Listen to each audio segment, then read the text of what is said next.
Well, this is the slide we left off on last week. So, Katie, you were teaching? Yeah, okay. So, this is kind of we've probably discussed this at some point in time.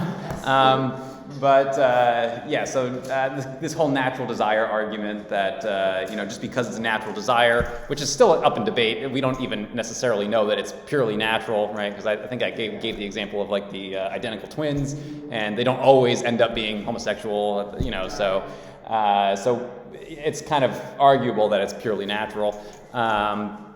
But if we're going to give that some credence, that if it is a natural desire, does that mean it's good? And then Thomas Hobbes has this quote: "Life in an unregulated state of nature is solitary, poor, nasty, brutish, and short," because that's the reality, right? That bottom line there, which says that natural behavior is what morality is meant to protect us from. And then we kind of brought up just some examples of blatantly immoral behavior that goes on in the natural world, like cannibalism and other things like that. So that was kind of just the last thought I left you with last week. So now there's this one. So Earth Day for evolutionists. So if someone were to say this, that it's our moral duty to protect the environment, are there any absurd places that could go? Just kind of continuing on with the taking the roof off tactic.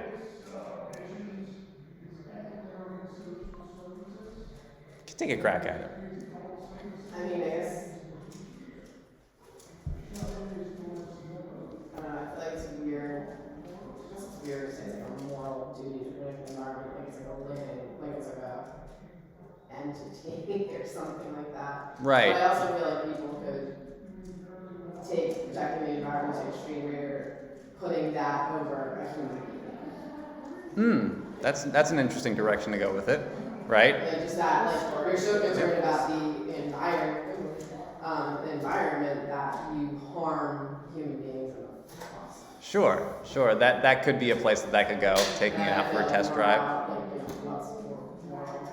Right. Yeah. If you kind of pose that question to them of, is it better to save the wild geese or a human being or whatever, like some endangered species or something like that? There's like some sea turtle that's like very protected by certain laws or something. But of course, then there's, if you want to take it down like the abortion direction, you can go that way. Turtle has more rights than Right. It's a sad statement. It is. I think it's there are a lot of people that, I think replace God with nature, and they refer to Mother Nature. So instead of God, they're basically, nature is what the center of the universe, and we need to do everything we possibly can to protect nature. Right. It's kind of this worship of the creation rather than the creator type of situation. Right. Yeah, that's good. We can't explain how it got here, but we just gotta worship it because it disappeared. Yeah, and I guess the question would be that if nature truly is God, if that is the God that we are to worship, which is what they would seem to be saying with Mother Nature and whatever, where do we get from nature that it's our moral duty to protect it? I think that's like an interesting question. Like, is that written somewhere by nature? Has nature told us to do that somehow? What's that? That's true, right? Because right, they would kill us if given the opportunity, right? And actually, I think that this is really starting to scratch at kind of where Greg goes with his pushing it into the absurd. Because what he kind of notices is that nature operate. What is the morality of nature? Survival of the fittest, right? So it's yes, you're right. To eat or be eaten. That's the kind of thing. Like if you're going to be the bottom of the food chain, something's going to eat you. Right. You gotta evade that to get your food, to get live another day. Right. He's not. Animals aren't doing much other than that. No, and any means necessary to get that. I mean, whether it is like last week we were talking about cannibalism, whether it's something awful like rape or murder or whatever, like it has no restraints in that way.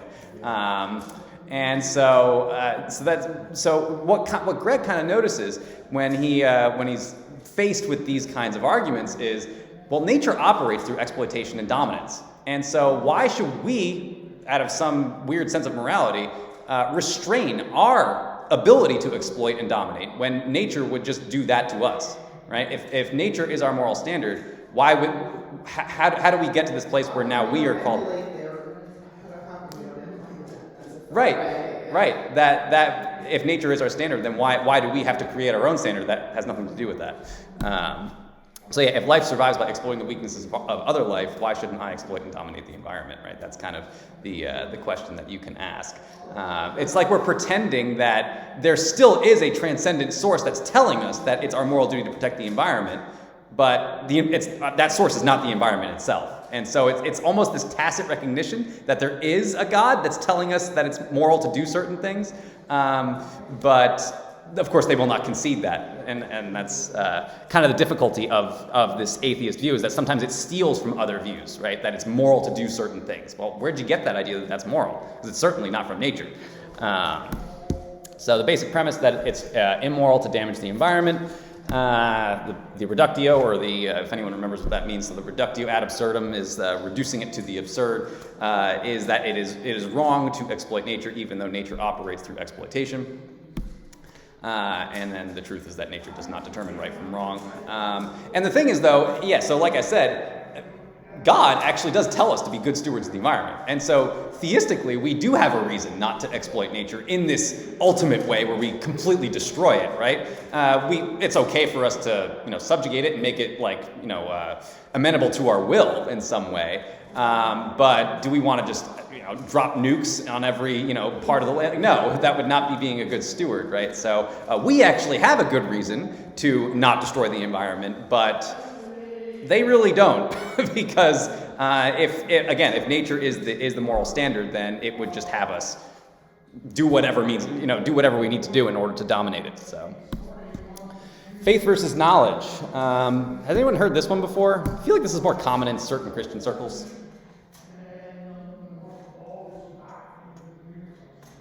I think you hear a lot of science. But science and faith cannot be opposed. You can't have faith and science. Right. Yeah. So maybe that might be another place where you might hear it too. Is that scientific knowledge and faith cannot be intermixed in any way, right? Right. Can anyone try to push this to an absurd place? With knowledge and faith being diametrically opposed, where they're pulling in completely different directions.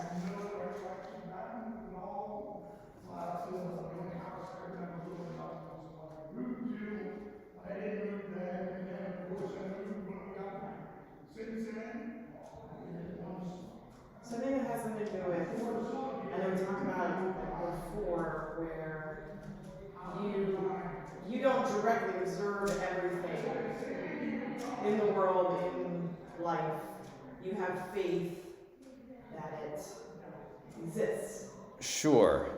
Can you explain that a little? I'm trying to, I can't. No, it's okay. It's like a statement. Right. So, okay, so there's some things that are just not observable. Like they're more abstract principles or logical. Like you remember when we talked about I don't have to prove my existence every time you do it. Okay. Yes. So if you say that if you don't have the knowledge of your Yeah. Okay. So statement. That there's certain knowledge that just can't be proven in a measurable way or something like that, or is that where you're going, or maybe not really? I thought we were trying to make an absurd statement that goes along with this. So I think something to the effect of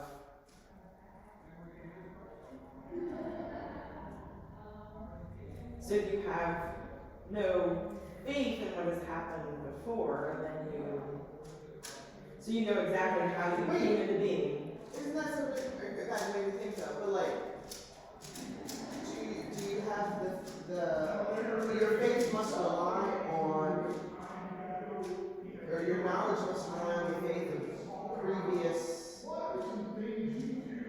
generations, Right. in order to know what you know now. Right. Because you haven't directly observed everything. I just don't know how to make it into a Right. statement to That's somebody that says this. It's right. really absurd. Well, yeah, I guess because no one does know everything, right? We all have disciplines so that we can, focus on one particular thing, and we kind of have it granted that all that other knowledge is just true. It's just And so, accepted. right, it's just an accepted, truth. Carolyn That's said interesting. you don't specifically have direct knowledge and Yeah, you weren't the one. observe yourself coming to be. Right. Yes. You just have faith. Faith that it actually happened the way your parents told you it happened. Right. So, okay, that's an interesting direction. Cool. That's not the direction that the book goes, but that's great. I think that's cool. Yeah, I guess another thing to think about, and I'm not sure if this really would tie in, but everyone engages faith. Even scientists have to engage faith on some level. Me sitting in this chair, I'm taking a leap of faith right now that it's not going to just fall out from under me. Right? We all have faith that this church is not going to collapse on me. That certain things are not going to happen. Right? It sounds silly, but We had this exact conversation yesterday. We were at Bushkill Falls yesterday, and there's a lot of boardwalk platforms across that take you right across where the waterfalls are, and there's a deep gorge that goes way down. And I said to him, "Do you ever does it ever cross your mind that what would happen if this platform it just fell out from under you?" Yes. And he says, "No." Right. He said, "Do you think He's got a strong faith right there. He said, "Do you think about it?" I said, "Well, clearly I am." But then we got to sitting here at the table at lunch, and he goes, "Well, what about the chair? Do you think?" Did he really say that? That's so funny. And I said, "Here's the thing." I said, "I think my faith is a little more sturdy when I know I only have this far to fall." Right, If some of those platforms fell, you're going to be either very seriously injured or die. Or, yeah. There's So anyway, that was our lunch conversation That's yesterday. so funny. That's so funny. Turns out my faith in platforms is somewhat. It's been there a very long time. It barely hung up. So there's a long way out. There was nothing about them that should have made me there was no evidence that they would not be. Hold you up. And there was lots of people there. Okay. On it, right. you observe these people sitting there, Right. that's not falling down now. And so, Do you think that if I step on it, it's going to actually fall. Yep. It's just really funny that that's what you brought up. That is really funny. I'm grateful what part of our conversation. There's so many examples of that, like roller coasters, same thing, right? How do we know it's just careening off the tracks? We're always engaging our faith, and it's not just Christians that are engaging their faith in these But circumstances. it's faith in all sorts of I think this sentence often takes faith to mean your religious commitments, but faith is a trust in something that you cannot see. Right. I know where we're going with this. So therefore, your faith is you have faith in all sorts of things. That your thing's going to plug in when it goes into the wall. That your refrigerator's going to keep your food cold. That this chair's not going to fall right. Right. Yeah, because you don't know for absolute certain that electricity is not going to come out and electrocute you to death every time you plug something in. Right. I don't even understand that. And that Yep. was done long before we moved into our house. Our trust in things that we cannot see exists everywhere. All the time. We're constantly using it. We don't even realize. We always think of faith as being in a religious context, and right. And so. it really follows through your whole life. And just like you said, just sitting in that chair. That chair's being holding up. That one might be that one. That's good. That's with my brain for all this. Well, I guess because non-religious people refer to it as trust. Yeah, but it's really. What's the difference, It's really? faith, but Yeah. I guess agnostic. Yeah, that's how they would. Agnostic view, they don't want to say faith. Right. They refer to. Yeah, it could refer to. And That's who you trust. right. And I've actually heard people try to, because a lot of people just kind of dismiss the word faith because of its religious overtones, they will actually use the word trust. Like I've put my trust in Jesus as a way to kind of be an effective witness with those kinds of people, so that they're not immediately off put by it. But it's food for thought. But what was I going to say? I feel like I had something else on that subject. But yeah, actually, where the book goes with this is actually kind of an interesting place. But if knowledge and faith were truly diametrically opposed, what would that mean about reading about Jesus and learning about his teachings?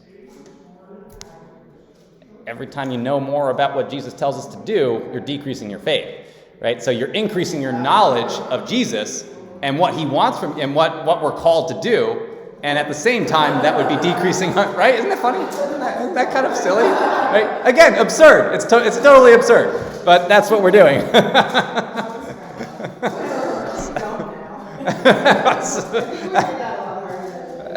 Probably. I do the same thing though. There's like little puzzles, like these questions, and I'll try to figure them out. And I'm not nearly as smart as probably I seem to be because I never get it the first time. But yes, it does increasing my knowledge of Jesus' teaching decrease my faith in him.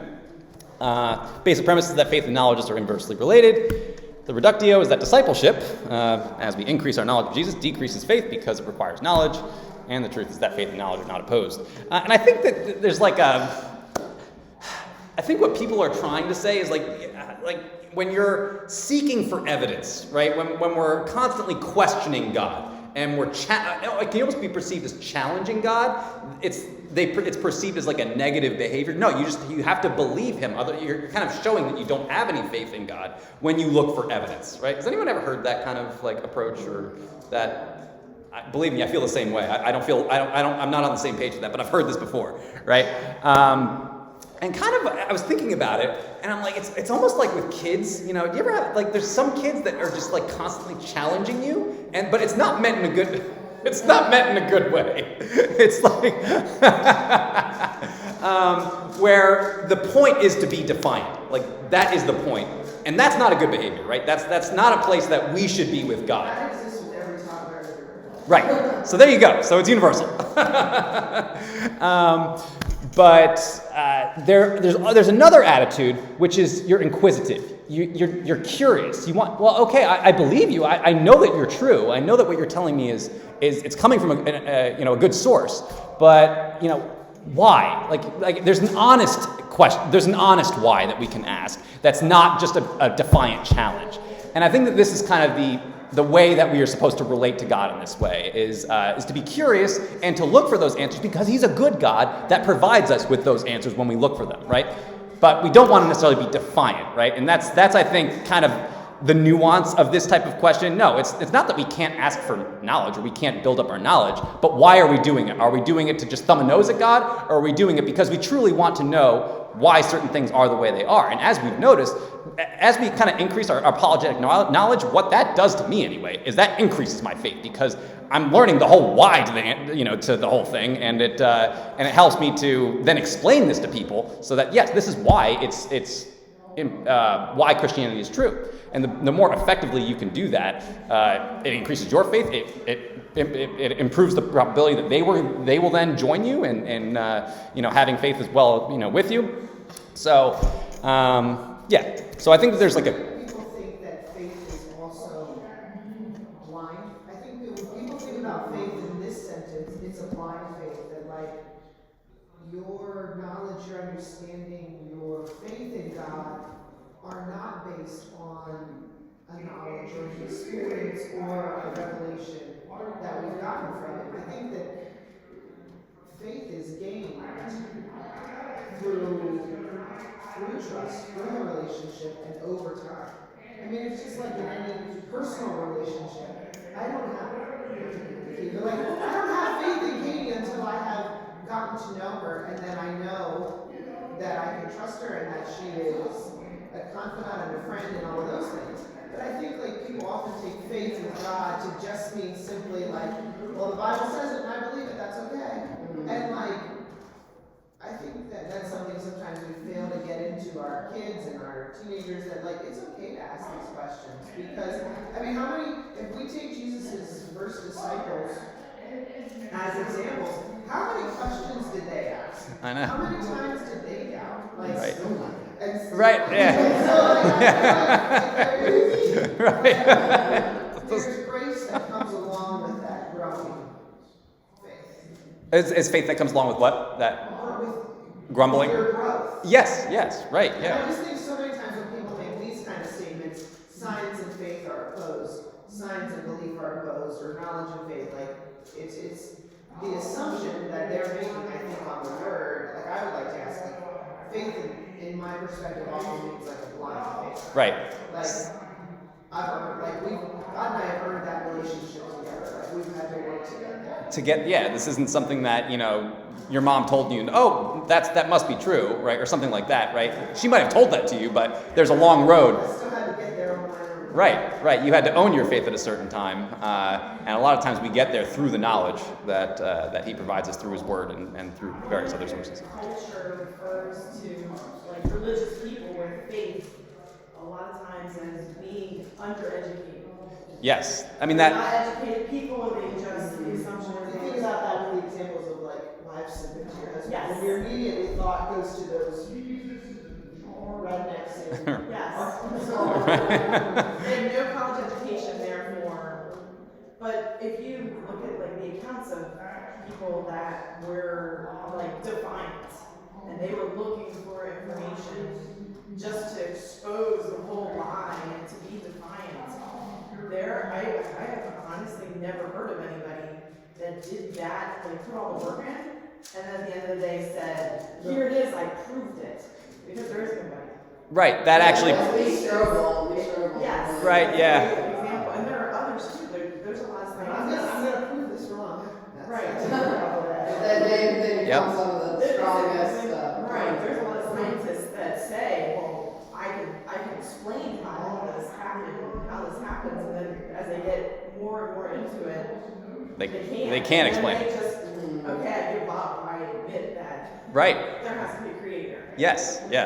That's a great point. That there have been many people that have taken on the challenge of trying to upend God or disprove God's existence, and they've come out quite the opposite. Right? They came in to decide that theism actually makes a lot more sense of the universe. So cool. Paul actually says this in terms of he calls blind faith pitiful, right? This is what it says in 1 Corinthians 15, 17 through 19. It says, if Christ has not been raised, then your faith is futile, right? Might as well not even believe, right? Because you are still in your sins. If only for this life we have hope in Christ, we are all people most to be pitied, right? And so it's, if we have no reason to believe that Christ was raised, might as well give it up, right? That's basically what Paul is kind of saying right there. So, but we do have good reason for that, and that's why he, went to the extent that he did to get the gospel out there, right?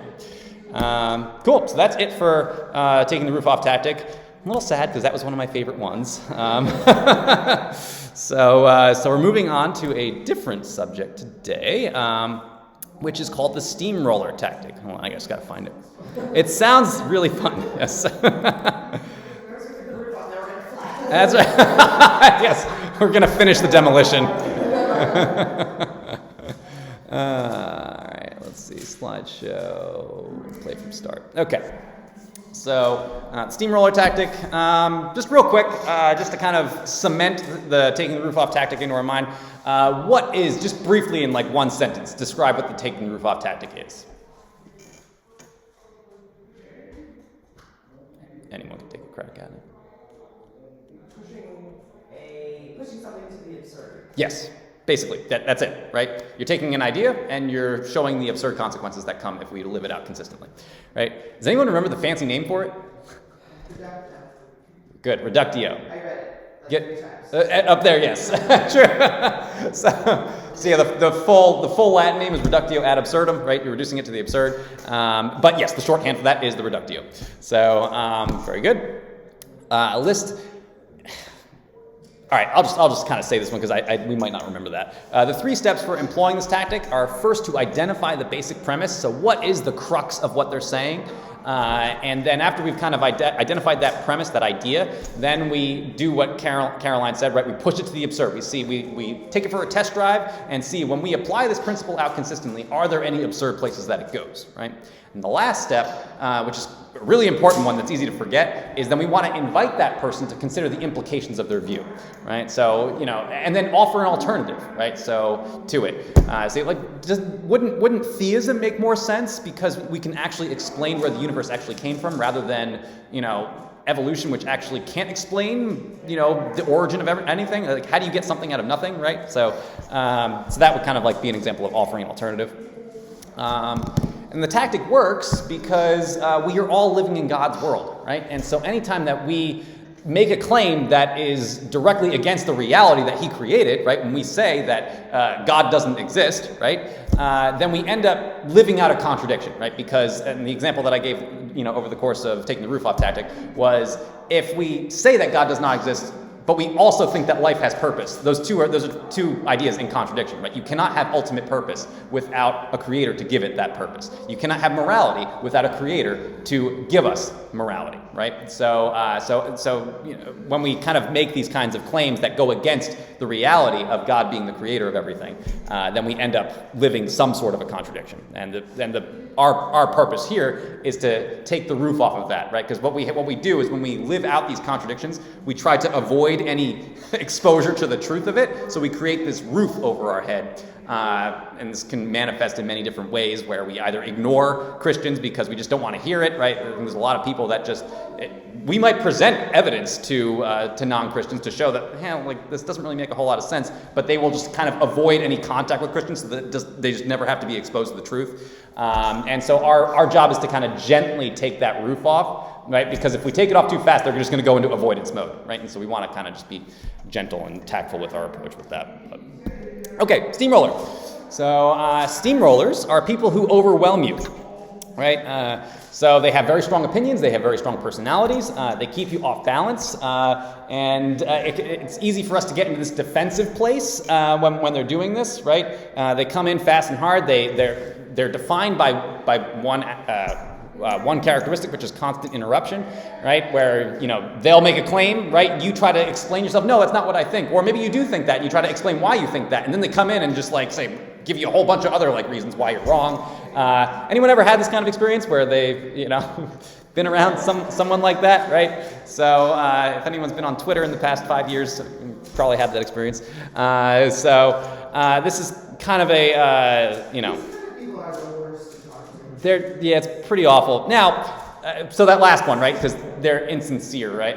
Yeah, it's never done with good intent. Because I think most of us would say if someone's coming to us with honest questions about Christianity, or even something that's connected, we're talking about abortion or something that is connected to the morality of Christianity, and they're coming with good, actual sincere intent where they want to know more, or they're just honestly questioning, and the conversation with someone honestly questioning God, or they think you're fine. But in my experience, people who do this, they always have malintent. Yeah, a lot of, yeah. Maybe there's the weird one who doesn't, but in my experience, they're not going to listen to you. They're just trying to put you off guard and make you feel stupid. Yeah, I think and Twitter's just it's so hard. It's not even called Twitter anymore. It's X. Yes. Yeah. Well, the thing with subject all the time. You make one point and they go off on this other tangent. Or they're trolls on social media. Yes. It's just to go out, they just sit there and wait for something and then just to make an argument. Right, and not necessarily a good argument. It's right. It's just So by insincere, because I was going to kind of explain or kind of talk about two different kinds of people, right? So there are people that are just loud, right, and they are excitable, right? They tend to talk a lot, right? They might have kind of an overt personality, right? An outgoing type personality, which isn't necessarily a steamroller, right? They're just kind of like that very boisterous type of personality, very excitable. You might bring up a subject and they'll just start talking to you and they'll give you all this information. You're like, whoa, slow down. Can we just have a? But when you do that, right? When you say, hey, can we slow down? Then they're willing to listen to you. Oh, sorry, I didn't mean to. I'm just excited about it, right? That's just their personality, right? Very different than a steamroller. Steamroller has no interest in hearing what you have to say. They're interested in winning an argument through intimidation, right? That's basically how they operate. So now there's ways that we can deal with this type of person. And that's kind of what today's class is going to go over. So let's kind of get into it. So that's a very old steamroller, by the way. So how to deal with a steamroller. So the first thing that you want to do is you want to stop the interruption, right? Graciously and firmly, and then negotiate an agreement, right? So this is kind of the first step to keeping that conversation going. And so you can kind of we're going to kind of go through this a little bit, but you can hold your hand hey, sorry, I wasn't done. Mind if I just kind of finish my thought, right? That would be kind of a quick way of doing that. And then have them agree to it, like, I'll finish my thought, and then you can tell me what you think, right? That would be an example of the agreement, okay? And then if that doesn't work, so this is just kind of getting progressively more intense. Really, this is just, as each one fails, you go to the next level, right? So the next level would be it's so weird. Shame the steamroller, right? I'm teaching you guys how to shame in Sunday school class. This isn't even a Catholic place. So yeah, we're going to shame the steamroller.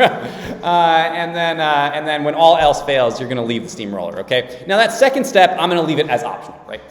Because if you're getting the sense that this person is really not going to listen to you at all, I'm not saying that you have to entertain the conversation, right? You can leave it, if you want to, especially if step one has failed, and you kind of maybe know this person, they're not going to listen to you. Then just take the high road, leave it. But if you think that, I think that there are certain circumstances in which shaming the steamroller could be of utility, right? It could help you. If it's not a sure thing that they won't listen to you, like if you actually kind of, you'll see what I mean by shame in a second. I'm not saying you have to break out the ruler. We're not doing that. There's more graceful ways that you can shame someone. As parents, I'm sure you've all shamed your children at some point, and it can be constructive, right? So we're going to kind of go through what that might look like. But one of the forums that I think shame can actually be helpful is a formal debate setting, right? Because in a formal debate, what you're not typically trying to do is convince the other person of the truth of your claims, right? Who are you trying to convince in a formal debate? The audience, right? And formal debates can actually take many forms, right? So you can be someone on a stage, talking to someone and making your point to them. But even sometimes in these less formal debate settings, where you're just talking to someone and there's people around you that are listening in, right? In that case, it actually might be in your interest to try to keep that conversation going as a witness, as an ambassador for Christ, making as good of a case for Christ as you possibly can, in order to get some of those people around you to see the truth of your claims, so that they're not going to just automatically think that this atheist knows everything and is the arbiter of all truth. So that sometimes it might be in your best interest to kind of gird up your loins and try to keep the conversation going. So step number 1. Stop the interruption. Okay, so we're just going to kind of go through some examples of things that you could say, and sometimes I find it helpful to just keep it as a shorthand, right? To try to just memorize a line, and that way you're not trying to have to think of what kind of line can I come up with? I would just say memorize a certain line and then just use it when you need it. And so the one that is that top one, right? I'm not quite finished yet, right? So hold your hand, say I'm not quite finished yet, and then if necessary, you can add something and I think that this is a clever thing to say. You asked a good question. And so you're kind of putting it on them that you're the one who asked a good question, and it would seem that you'd want a good answer, right? And so I'm trying to give you a good answer. And then you can ask, are you interested in what I have to say? Again, you're pushing it onto them, right? Do you actually want to have this conversation? If they say no, that makes them look awful, right? They just look like a jerk, for lack of a better word. And if they're especially aggressive, right? Says we want to maintain our Christian demeanor, I guess, is I'm trying to think of another way of putting that.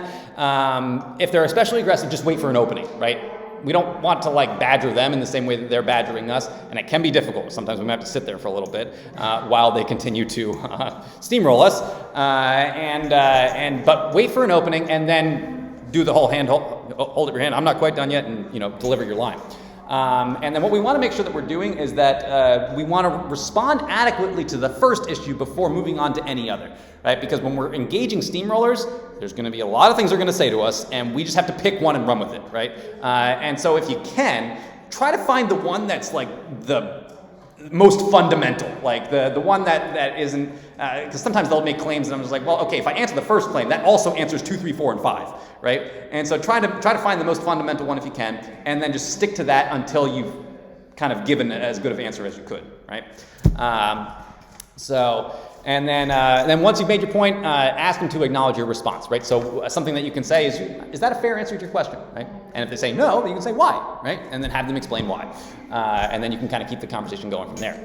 And then last, you want to let them back into the conversation, right? So we don't want to become steamrollers ourselves, right? We want to make sure that we're always, staying true to our word, because a lot of times we'll hold up our hand and say, hey, I just got to answer your question, but then I'll let you back in, right? And so make sure that we're staying true and we actually are letting them back into the conversation, right? So, okay. Some examples, right? Is it okay if I take a few moments to answer your concerns before you ask another question? I'll give you a chance to respond when I get done, right? So just kind of reminding them that you're going to let them back in. And then these next two I kind of like because they ask, is that okay, right? Every time we ask those kinds of questions, we're putting the onus back on them and having them give an affirmative answer so that we are now in agreement that this is how it's going to go, right? Where I'm going to get to explain myself and then you're going to let me do it until I'm done explaining, right? So I know you have a lot of questions, but I need a moment to explain myself. Is that okay? Let me respond to your first challenge. When I'm done, you can jump in again. Is that okay? So making sure that we're not forgetting that last step, which is to ask them, is that okay with you? Okay, any questions on step number 1? Pretty straightforward? Okay, cool. Shame the steamroller. So if he breaks your trust in the first agreement, you might need to be more aggressive, right? And so what we're going to do is we're going to directly, address it by shaming his bad manners, right? Because why is he looking at Ryan like, are you an interrupter? I have a coworker who occasionally forgets his manners and gets kind of bossy and kind of like, hey, you need to do this for me, and it really makes me mad. So the other day I pulled him aside and said, okay, now when you need to ask me to do something, these are the words you need to use to do it. Okay. And I said, you say, hey Carolyn, would you please do this for me? Uh-huh. And he just stood there and stared at me like, I was like, I'm really not going to do it until you ask me politely. I did that on Thursday at work. He proceeded to ask me politely to take care of what needed to be taken care of. Okay. Good. So you shamed him. I did. Good. That's a good constructive. You don't just talk about that. Right. That's actually another good setting to use this in, right? When we have people that we're forced to work with them, right? We can't not work with this person, right? And so that might be where it's an opportune time or a good time to use shame in this way, right? Because I don't even know if you. It wasn't like necessarily a steamroller thing, but like it is okay to be like, hey, you can't talk to me like that. Right. Like, Right. you can't. Yeah. Sorry. Yeah, and it's not this like because what you notice about it is that I think when we think of shaming, it sounds like really heavy-handed, like you're chastising them, which that's not what Carolyn did there, right? She just kind of told him, hey, you're not respecting me in a way that I try to respect you, but you're not giving me that same respect, and so you're flipping it back on them. So And that was it's kind of a silly example, but like you do those things, you can do them in a very polite way, Right. Or like a jest, like, hey, let's try that again. right. That sounds very harsh. Let's try that again. I also want them to bring the kids in and we could have medical lessons. There you go. Did you really say that? That's funny. My coworker and I have a pretty good back and forth about stuff like that. Like we get along most of the time, but Okay. conversations are usually pretty direct. Okay, good. Yeah, so if you have that rapport with them, I it can I work. mean, that's a report thing too, but it was just fun addressing that matters. I was like, that was a new one. I don't know that I've ever been quite as straightforward about it as I was. Yeah. We're not doing this. Yep, that's a good example, though. I think of a constructive use of shaming, right? So yeah, you're like Carolyn It said. does stop the conversation, and you have to go, oh, right. Yeah, like a recalibration that has to happen. Good. Yeah, so you're going to ask explicitly for courtesy, right? Like Carolyn said, and they are important. That's right. And then all the while, like I said in the last one, you're going to maintain this attitude of ignoring all the new challenges that they bring up because that's what steamrollers are going to do. They're going to try to just. I think that's the worst part, because till they get going, I don't even remember what the first part of that conversation is. Yeah. I think I would have to politely ask to be like, can I have a piece of paper so I can write down the order in which we are addressing these subjects? Right. Because like, if I'm in a conversation with somebody that's that aggressive, I don't even know how to keep up with them. Right. Yeah. Now it can be really difficult, and you just almost kind of have to. Yeah. You can ask them. You can even ask them like, what is your main challenge? What do you want to know? What do you want me to address Right. Yeah, and you can ask. You can have them define for you, like, what's the most important question that you have, and and I think that you can just take it from there. That takes the burden off you to try to remember what was the first thing you said. Who knows? So that can be really. Like, his name is Cliff Necto or something. Wait, what's this? So there's a guy on, they often have like on social media Okay. that he goes to college campuses and he is an apologist and he will go in front of like college students. Like, we're talking non-Christian institutions. Yes, Like, and they're exactly like this. They barked at him. And it's really interesting. I love listening to him. But he'll do stuff like this sometimes where somebody comes out for a fight. Yep. And like he'll bring up, like he'll try to not shame them, But politely, like, like, yeah. do you really want to hear what I have to say? But it's very interesting to listen to him engage with these students. Right, and he's got to be pretty good at it. If you're going to places like that. I love watching. I feel like I've seen a video somewhere where He's an older guy. He has gray sort of curly hair. His son does it I think I have seen him online, That Cliff, I think it's Necto. It's like KNECHTLE or something. Okay. And I just sit and watch him all day, like just all of these different conversations he has with college kids. Interesting. That's got to be interesting because they probably have some challenges. There's a lot of challenges. Like I look at them, oh my gosh, I already never know. Yeah, what do I say to that? But yeah, so this tactic can go a long way. I know it's a little bit of a drier session today, but I think my honest reaction to these kind of folks is just like, I'm done. Like I don't have any desire to engage these kind of folks. Like, and I am kind of inspired by people that have practiced so long that they feel that they can do that. But because I'm like, I'm not in a position where I feel like I want to get beat up in a lonely conversation. So, No, and to do that every day and like feel that strongly about it, I'm the same way. I'd be like, I'm done. no thanks. So I think what we're trying to do here is just make you better than the average Joe, right? So that type of setting where you have hundreds of people in front of you and they can all challenge you. Well, you got to be kind of an expert to really take on all those challenges. What's that? Or insane, yeah, or crazy. That's an alternative, right? You're crazy. But I just don't have words fast to respond. And I don't think anyone really does. I think if they practice it, that's how you get. Unless you're like a genius, like which they do exist, which I'm not. So, but yeah, the more we practice it, and more rehearsed that we become, we can start to respond to multiple challenges. Because honestly, a lot of them are actually connected, right? What I've noticed is that a lot of them come from if you can prove God's existence, that proves a lot of other stuff underneath it. And so that's, and I don't mean proof in the scientific, meaning of that word, but if you can make a sound logical argument and show that their argument is no better, there's a lot of other things that follow from there. But anyway, where was I going with that? I don't remember. That last point. So don't be snippy or smug. Stay pleasant and in control, right? Because I think what a steamroller is trying to do a lot of times is get under your skin, right? That's kind of the main point of their intimidation. And so, as we're addressing their bad manners, as we're asking for politeness, try not to seem annoyed as best you can, right?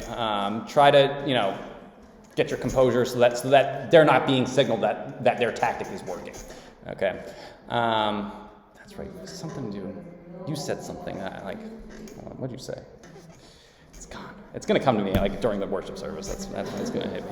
All right, we got a couple minutes. Ambassador skills. So shaming is very aggressive, right? Want to make sure that we're not starting out this way, right? Because then we're going to be the ones that come off as belligerent and rude if we just start shaming them right off the bat, right? But like I said earlier, sometimes a direct approach is the only way that we can save a conversation if it's worth saving, right? There are some conversations that just might not be worth saving, and that's kind of what, to your point, that's what I was going to say.